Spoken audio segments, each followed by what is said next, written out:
Referéndum popular de Andrea Camilleri. Un caso del comisario Montalbano.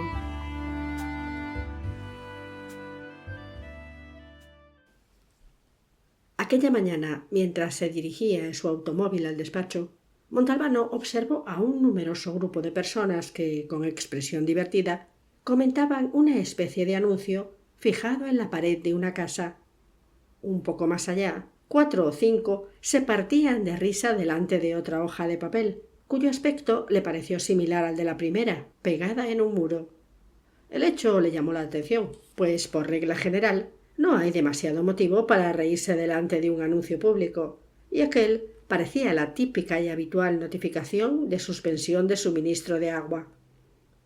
Al ver que la escena se repetía poco después, no pudo resistir la curiosidad. Se detuvo, bajó y fue a leerlo.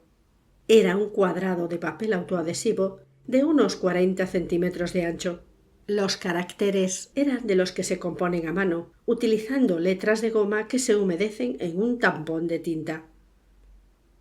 Referéndum popular. ¿Es la señora Brigucho una P? Cada ciudadano deberá responder al referéndum escribiendo su libre opinión en esta misma hoja. No conocía a la señora Brigucho. Jamás la había oído nombrar.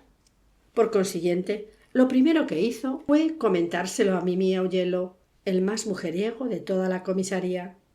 «Mimi, ¿tú conoces a la señora Brigucho?» «Eleonora, sí. ¿Por qué?» Estaba claro que él no había visto los anuncios. «¿No sabes nada del referéndum popular?» «¿Qué referéndum?» preguntó Augello perplejo. Alguien ha pegado unos carteles por el pueblo en los que se convoca un referéndum para establecer si la señora Brigucho, Eleonora, como tú la llamas, es o no una P. La P significa, evidentemente, prostituta. Estás de guasa.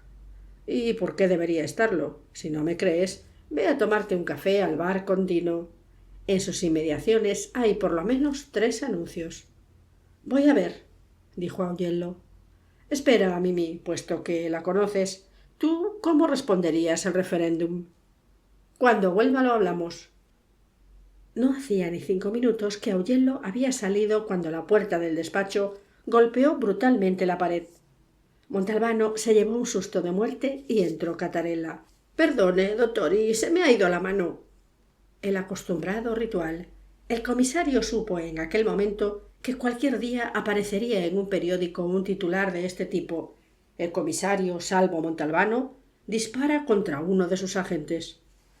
«Ah, dottori, ha telefoneado el señor alcalde Tortorigi. Pide socorro. Dice que en el ayuntamiento se ha armado un follón». Montalbano salió corriendo, seguido de Fazio. Cuando llegó, un cincuentón fuera de sí, infructuosamente sujetado por algunos voluntarios, estaba propinando puntapiés y puñetazos contra una puerta de la que colgaba una placa: «Despacho del alcalde». «¿Tú conoces a este?» le preguntó Montalbano a Fazio. «Sí, es el señor Brigucho». Montalbano se adelantó. «Ante todo, cálmese, señor Brigucho». «¿Quién es usted?» «Soy el comisario Montalbano». «¿Quién lo ha llamado? ¿El alcalde? ¿El grandísimo cabrón del alcalde?» «Sasa», dijo uno de los voluntarios. «El señor comisario tiene razón. Ante todo debes calmarte. Ya me gustaría verte a ti si escribieran en la plaza pública que tu mujer es una puta». «Sasa», añadió el otro, «¿pero quién te dice a ti que la P quiere decir eso?» «¿Ah, sí? Pues, ¿qué significa, en tu opinión?» «Pues no sé, paleta, por ejemplo».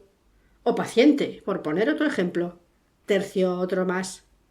Las 2 explicaciones enfurecieron más, si cabe, y con razón, al señor Brigucho, el cual, tras haberse zafado de los que lo sujetaban, descargó 2 fuertes patadas contra la puerta. «Sácalo de aquí», le ordenó Montalbano a Fazio.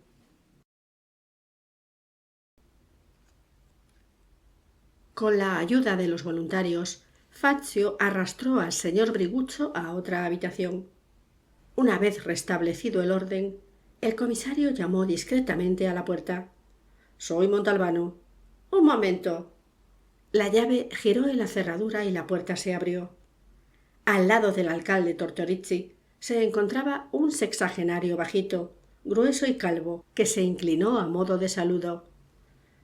El primer teniente de alcalde Guarnota, lo presentó Tortorici. ¿Qué quiere de usted el señor Brigucho? El alcalde, también sexagenario y extremadamente enjuto, con un curioso bigotito de estilo tártaro, abrió los brazos con desconsuelo. Mire, señor comisario, es un asunto muy largo, que viene de 30 años atrás. Brigucho, yo y el aquí presente señor Guarnota militamos siempre juntos en ese viejo y glorioso partido que garantizó la libertad en nuestro país. Después ocurrió lo que ocurrió, pero todos nos volvimos a reunir cuando el partido se renovó. Solo que, por culpa de los avatares del destino, el señor Guarnota y yo hemos tenido siempre ciertas convicciones que Brigucho no comparte. Verá, señor comisario, cuando de Gasperi... A Montalbano no le apetecía empantanarse en una discusión de carácter político. Disculpe, señor alcalde, repito la pregunta. ¿Por qué razón Brigucho la tiene tomada con usted? Pues no sé qué quiere que le diga. Él intenta convertir el hecho de que le llamen cornudo en público, pues eso significa en el fondo la pregunta del referéndum, en una cuestión política. En otras palabras, él afirma que detrás del anuncio está nuestra complicidad, la mía y la del señor Guarnota. El señor Guarnota se inclinó en una leve reverencia, mirando al comisario. —¿Pero qué pretende de usted, aparte del desahogo? —Que mande retirar los anuncios. —Y nosotros le hemos dado seguridad en este sentido —terció Guarnota, señalándole que así lo hubiéramos hecho de todos modos, sin necesidad de su, ¿cómo diría?, turbulenta petición, puesto que nadie ha pagado la correspondiente tasa de fijación de los mencionados anuncios. Entonces, le hemos planteado a Brigucho el problema y se ha puesto hecho una fiera. ¿Y cuál es el problema? En este momento solo tenemos 8 guardias municipales de servicio, tremendamente ocupados en el desempeño de sus actividades normales. Le hemos garantizado que, dentro de una semana como máximo, los anuncios serán retirados. Y entonces él, sin ningún motivo, ha empezado a insultarnos. Unos políticos muy finos, de la vieja y alta escuela, el alcalde Tortorici y el primer teniente de alcalde Guarnota. En resumen, señor alcalde, ¿quiere usted presentar una denuncia por agresión? Guarnota y Tortorici se miraron y se hablaron sin palabras. —De ninguna manera —proclamó generosamente Tortorici. —Ya he echado la cuenta —dijo Augello—. En total se han fijado 25 carteles, pocos y de elaboración casera, pero suficientes para que en el pueblo se arme la de Dios. En el pueblo no se habla de otra cosa. Se ha divulgado también el enfrentamiento de Brigucho con Tortorici y Guarnota. ¿Ya se han dado las primeras respuestas al referéndum? —¿Cómo no? Unanimidad. Todos son síes. La pobre Eleonora, según la opinión popular, es indiscutiblemente una puta. ¿Y lo es? Mimí vaciló un momento antes de contestar. En primer lugar, entre Eleonora y Saverio Brigucho hay una considerable diferencia de edad. Eleonora tiene 30 y tantos, y es elegante, guapa e inteligente. En cambio él es un cincuentón pelirrojo, muy hábil en los negocios. Todo los separa, las aficiones, la educación, el estilo de vida. Además, en el pueblo corren rumores de que la pólvora de Brigucho está mojada, pues no han tenido hijos. Mimi, me parece que estás enumerando las razones por las cuales la señora se ha visto obligada a ponerle los cuernos al marido. Bueno, en cierto sentido, es lo que tú dices. O sea, que la señora no es una puta, sino una mujer que, como tiene un marido medio impotente, se consuela como puede. Yo diría que esa es la situación. ¿Y cuántas veces hasta el momento presente se ha consolado? No las he contado. No te las des de caballero conmigo, Mimi. Bueno, pues varias veces. ¿Contigo también? Eso no te lo digo ni siquiera bajo tortura. Mimi, ¿sabes cómo se llama hoy en día esa actitud? Se llama silencio o anuencia. Me importa un carajo cómo se llame. Dime una cosa, ¿el marido lo sabe? ¿Que Leonora le pone los cuernos? Vaya si lo sabe. ¿Y no reacciona? Pobrecillo, a mí me da pena. Lo soporta o por lo menos lo ha soportado porque sabe muy bien que no está en condiciones de satisfacer las, ¿cómo diría?, aspiraciones y los deseos de Leonora, lo cual diría que...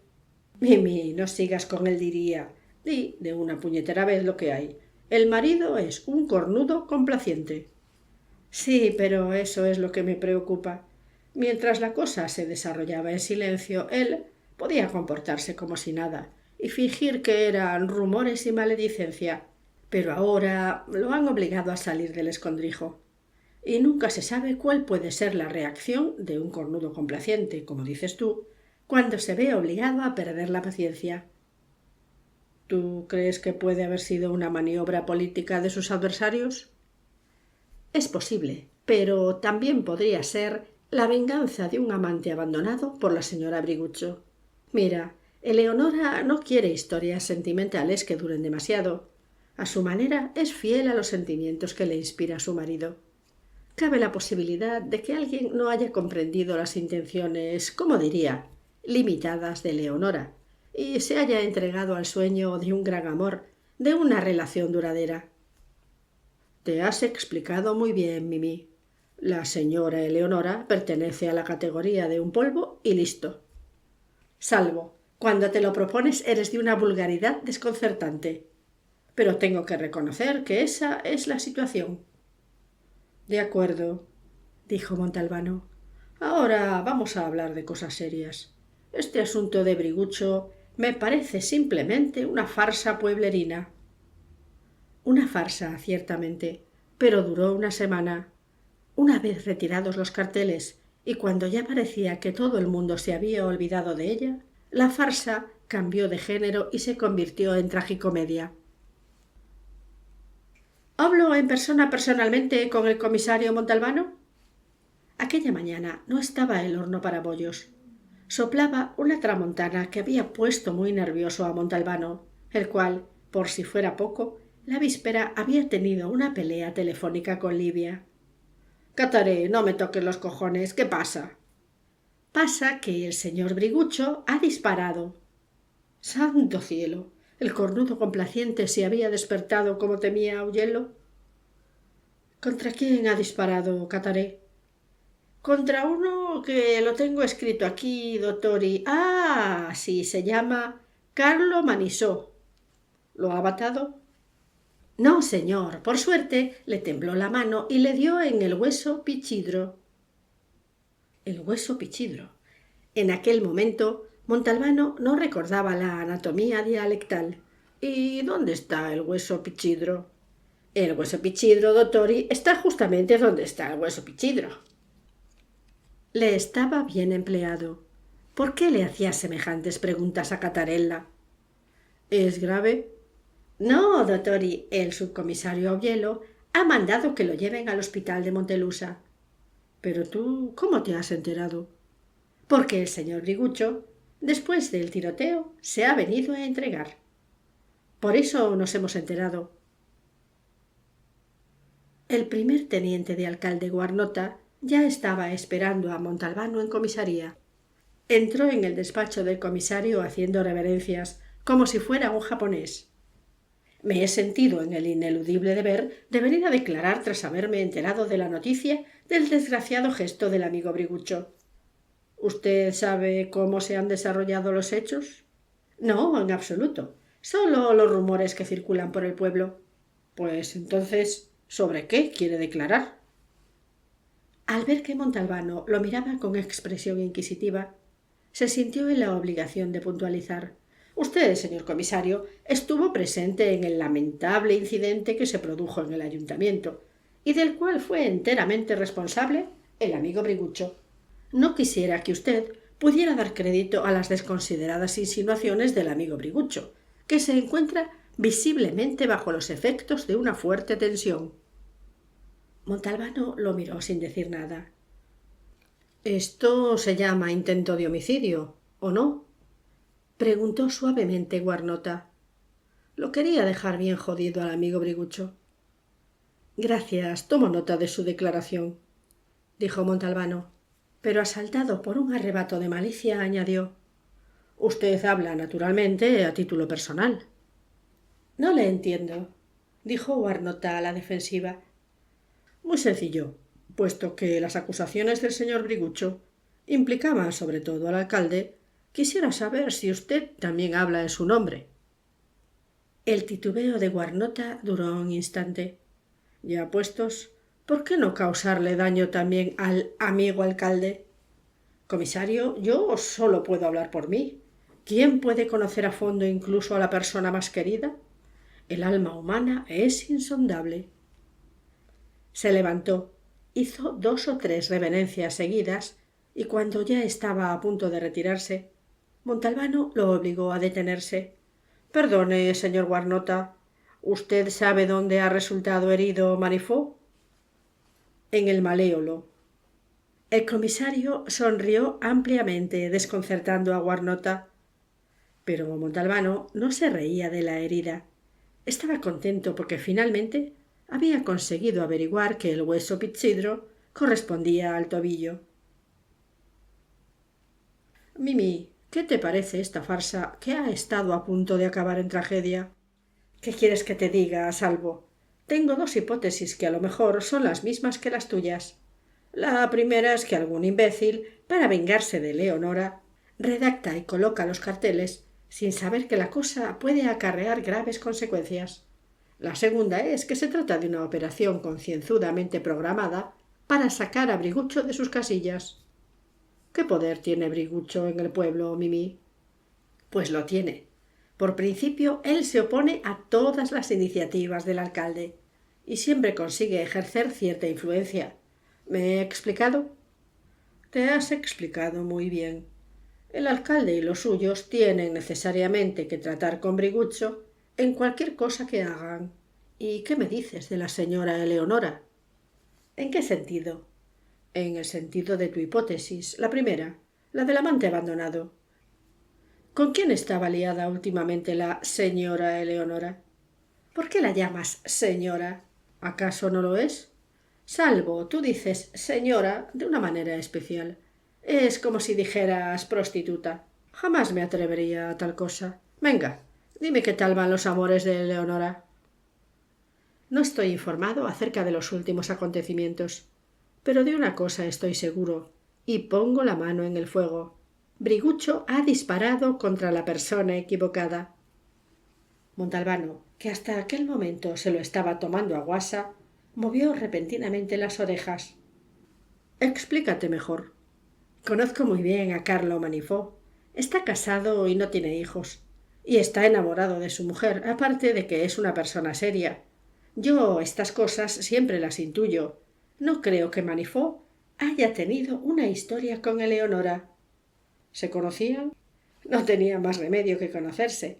Las familias Manifó y Brigucho viven en el mismo rellano del mismo edificio. ¿En qué trabaja Manifó? Enseña lengua y literatura italiana en el instituto. Es un estudioso conocido, incluso en el extranjero.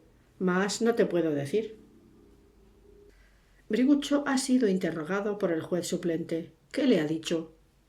Dice que Manifó lo intentó con Eleonora, que Eleonora no quiso saber nada del asunto y que entonces él se vengó difamándola. ¿Y fue su mujer quien le contó la historia? No. Brigucho dice que no lo supo a través de ella, que lo descubrió por su cuenta, y dice también que tiene pruebas de lo que afirma. No, señor comisario, lo siento muchísimo, pero no puede hablar con el paciente, dijo inflexible el profesor Di Stéfano en el hospital de Montelusa. ¿Pero por qué? Porque aún no hemos conseguido intervenirlo. El señor Manifó, aparte de la herida, ha sufrido un shock muy fuerte. Le ha subido mucho la fiebre y delira. Podría verlo, por lo menos.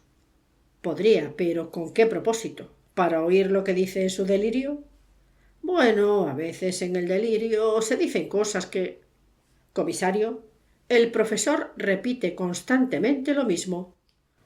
¿Podría saber lo que dice? ¿Cómo no? Dice unos números. ¿Unos números? Sí, 39, 18, 19. Juéguelos a la lotería si lo cree oportuno. A primera vista parece un número de teléfono, dijo Augello. Sí, Mimi, pero como no dice el prefijo, estamos jodidos. He mandado comprobar todos los números de nuestra provincia. Nada. Tengo que hablar con la señora Manifó. ¿Pero por qué tienes tanto empeño? Creo que la cosa está muy clara. Pues no, Mimi, tú no puedes arrojar la piedra y después esconder la mano. ¿Y qué tengo yo que ver con eso? Pues claro que tienes que ver. Tú eres el que me ha dicho que estás seguro de que Manifó no era el amante de Eleonora. Y si tú estás en lo cierto, ¿por qué razón Brigucho le ha pegado un tiro? Tengo razón. Pero el caso es que la señora Manifó no está en Bigata. Es norteamericana y se ha ido a ver a sus padres a Denver. Regresará a Bigata pasado mañana. Le han comunicado la noticia hace apenas unas horas. Pero ¿por qué quieres hablar con la señora Manifó? Quiero examinar la agenda del marido. A lo mejor encontramos el número que nos interesa y averiguamos a quién corresponde. Muy bien. Pero, puesto que la señora no está, hagamos como si estuviera, terminó Montalbano. Virgen Santísima, qué susto nos pegamos todos cuando oímos el disparo del revólver, dijo la portera del edificio, mientras abría la puerta del piso del profesor Manifó. Las llaves me las dejan siempre a mí, porque yo vengo a hacer la limpieza. ¿Está la señora Brigucho? Preguntó Augello, señalando la vivienda del otro lado. No, señor. La señora se ha ido con su padre, que vive en Montelusa. Gracias, ya puede retirarse, dijo Montalbano. El piso era grande y la habitación más espaciosa era el estudio, prácticamente una enorme biblioteca con una mesa llena de papeles en el centro. Mientras Mimí revolvía el escritorio en busca de la agenda, Montalbano empezó a examinar los libros. En una sección había varias historias de la literatura italiana, enciclopedias y ensayos críticos perfectamente ordenados. En un estante había revistas de literatura que contenían artículos de Manifó, sobre todo estudios acerca de Dante en relación con la cultura árabe. Otra pared estaba enteramente cubierta por estantes llenos de estudios bíblicos. El profesor Manifó tenía especial interés por aquel tema, hasta el punto de que toda una sección estaba ocupada por sus publicaciones sobre esta materia. Había también un pequeño volumen que, por un instante, llamó la atención de Montalbano. Se titulaba Exégesis del Génesis. Estaba a punto de sacarlo para echarle un vistazo, cuando la voz de Mimí lo distrajo. Aquí no hay una mierda. ¿Qué quieres decir? Quiero decir que tengo delante 3 agendas, antiguas y nuevas, y el número 39, 18, 19 no figura en ninguna de ellas. Volvieron a cerrar la puerta y le entregaron la llave a la portera. La revelación, así, con la R mayúscula, la tuvo Montalbano sobre la 1 de la madrugada en su casa de Marinela mientras, en calzoncillos y sin poder dormir, hacía un desganado zapping por los distintos canales de televisión. Sentía una inexplicable fascinación por ciertos programas que cualquier persona juiciosa hubiera evitado cuidadosamente: ventas de muebles, de complicados aparatos de gimnasia, de cuadros de 4 cuartos. Aquella noche sus ojos se posaron en una pareja, James y Jane, pastores de una indefinida iglesia de corte norteamericano. En un italiano renqueante, la pareja contaba que la salvación del hombre consistía en tener siempre a mano un ejemplar de la Biblia para poder consultarla en cualquier ocasión. A Montalbano le hizo gracia Jane, con el cabello cardado y vestida con prendas ajustadas, como una Marilyn Monroe de 4ª categoría, y también James, menudo, de mirada magnética y con un Rolex en la muñeca. Estaba a punto de cambiar de canal cuando James dijo: «Amigos, cojan la Biblia, Deuteronomio 20, 19, 20». Fue como si una descarga eléctrica lo hubiera alcanzado de lleno. Joder, pero qué capullo era. Buscó por toda la casa una Biblia, pero no la encontró. Miró el reloj. Era la 1 de la madrugada. Seguro que Augello aún no se había ido a dormir. Perdona, Mimi, ¿tienes una Biblia? Salvo, ¿por qué no te sometes de una vez a tratamiento? Colgó. Después se le ocurrió una idea y marcó un número. Hotel Belvedere. Soy el comisario Montalbano. ¿En qué puedo servirle, comisario? Oiga, creo que en el hotel tienen por costumbre colocar la Biblia en las habitaciones. Sí, antes lo hacíamos. ¿Por qué? ¿Ahora ya no? No. Pero en el hotel tienen Biblias, ¿verdad? Todas las que usted quiera. Estoy ahí dentro de una media hora. Sentado en la butaca, con la Biblia en la mano, Montalbano lo pensó un poco. No era cosa de leérsela toda. Habría tardado una semana. Decidió empezar por el principio, por el Génesis. Por otra parte, ¿acaso Manifó no había escrito un libro sobre el tema? Fue a echar un vistazo al capítulo 39. Hablaba de los hijos de Jacob, y en particular de José. En los versículos 18 y 19 se contaba la desgracia del pobre chico con la mujer de Putifar. José, que era de hermosa presencia y bello rostro, decía la Biblia, había entrado como criado en la casa de Putifar, el jefe de la guardia del faraón. Supo ganarse la confianza de su señor, que dejó a su cargo todos sus bienes. Pero la mujer de Putifar puso sus ojos en él y aprovechaba todas las ocasiones para incitarlo a hacer guarradas con ella. Por más que lo invitó, según la Biblia, José jamás accedió a yacer con ella o a estar con ella. Pero un día la señora perdió totalmente la cabeza y se le echó encima. El pobre José consiguió escapar, pero su manto se quedó en la mano de la mujer. Esta, para vengarse, denunció que José había intentado violarla. Tanto era así que incluso se había dejado el manto en su cuarto. Y de esta manera José acabó en la cárcel. ¿Con qué números, eh? En su delirio, el profesor Manifó se sentía en la misma situación que el bíblico José y trataba de explicar lo que había ocurrido.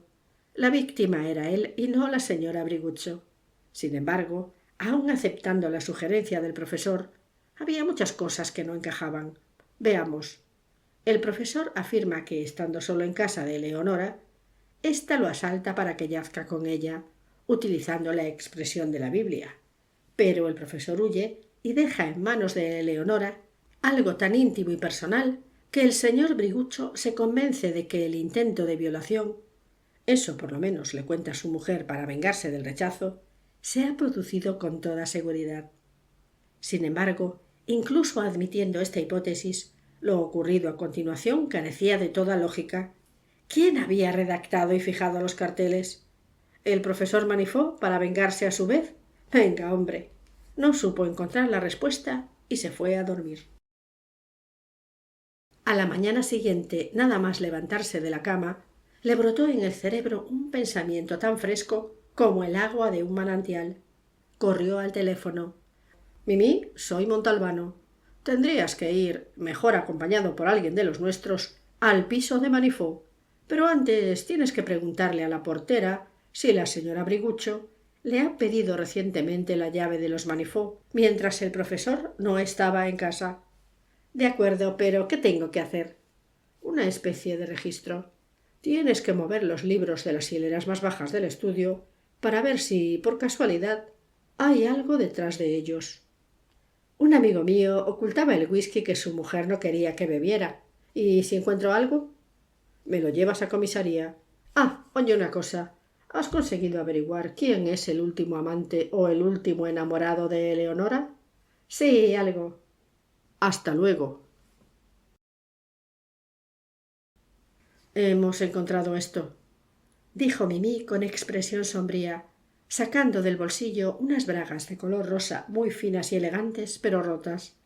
Montalbano las examinó. Tenían bordadas las iniciales E.B., Eleonora Briguccio. ¿Por qué las había escondido Manifó? Preguntó Augello. No, Mimi, te equivocas. No fue Manifó, sino Eleonora Briguccio quien las escondió tras los libros para sacarlas de allí en el momento oportuno. Por cierto, ¿has preguntado a la portera? Sí, 2 días antes de que Brigucho disparara contra el profesor, Eleonora pidió la llave, dijo que se había olvidado una cosa en casa del vecino. Verás, Salvo, al parecer mantenían un trato muy frecuente. La portera no vio nada malo en ello y le entregó la llave, que Eleonora devolvió a los 10 minutos. La última pregunta. ¿Sabes con quién se relaciona Eleonora? Mira, Salvo, es una cosa muy rara. Dicen que Eleonora está haciendo perder la cabeza a un chaval de menos de 18 años, el hijo del abogado Petruccello que... No me interesa. Te las tendrás que ver tú con el chaval. Ahora escúchame y reflexiona cuidadosamente antes de contestar. Es más, deberás contestar al final de mi relato. Veamos. A diferencia de lo que suele ocurrir, Eleonora Brigucho se enamora en serio de su vecino y amigo, el profesor Manifó, y se lo hace entender de 1000 maneras. Pero el profesor no se da por enterado. Durante cierto tiempo, las cosas continúan así. Ella cada vez más obstinada, él siempre firme en el rechazo. Después, la mujer de Manifó se va a Denver. Seguro que de día o de noche, cuando su marido no está, Eleonora Brigucho llama a la puerta de su vecino, le obliga a abrirle y le repite sus proposiciones. En determinado momento, la negativa será tan grave para Eleonora que ésta se lo toma como una ofensa insoportable. Decide vengarse. Un plan genial. Convence al muchacho que está enamorado de ella de que redacte el texto de los carteles del referéndum y los fija en las paredes. El chico obedece. El señor Brigucho, cornudo complaciente mientras no hubiera escándalo público, se ve obligado a reaccionar porque además todo el pueblo se burla de él. Cuando consigue que el marido alcance el punto de ebullición, Eleonora pasa a la segunda fase. En la biblioteca del profesor oculta unas braguitas previamente rotas y después le confiesa a su marido que Manifó la ha arrastrado a la fuerza al interior de su casa y ha intentado violarla. Ella ha conseguido evitar la violación cuando ya estaba prácticamente desnuda y entonces Manifó se ha vengado mandando fijar los carteles. A Brigucho no le queda más remedio que ir a pegarle un tiro a Manifó. Pero puesto que es un hombre prudente, dispara contra el hueso pichidro. No me convence la cuestión de las bragas. Eleonora habría encontrado la manera de que aparecieran durante el juicio. Allí donde se encontraban, hubieran podido permanecer muchos años. ¿Quién limpia las bibliotecas sino de Pascuas a Ramos? ¿Por qué querías conocer la historia del chaval? Porque ocurrió lo que yo había supuesto. Eleonora lo convenció de que hiciera lo que ella deseaba. Un hombre adulto quizás se hubiera echado atrás. Por consiguiente, a partir de hoy mismo tendrás que trabajarte a ese chico hasta que confiese. Cuéntaselo todo a su padre, haz que te ayude. Yo ya no me quiero ocupar de esta historia. ¿No tenías que hacerme una pregunta? Te la hago ahora mismo, después de todo lo que te he dicho. ¿Crees que Eleonora Brigucho es una mujer capaz de llegar hasta este extremo? Hasta el punto de planear una venganza tan refinada que ha enviado a un hombre al hospital, aunque también podía haberlo enviado al cementerio y al marido a la cárcel. Una venganza para la cual es necesario que ella, en primer lugar, pague el precio de ser difamada por todo el pueblo. ¿Es posible que esta mujer pueda pensar de esa manera? Sí, es posible, reconoció a regañadientes Mimi Augello.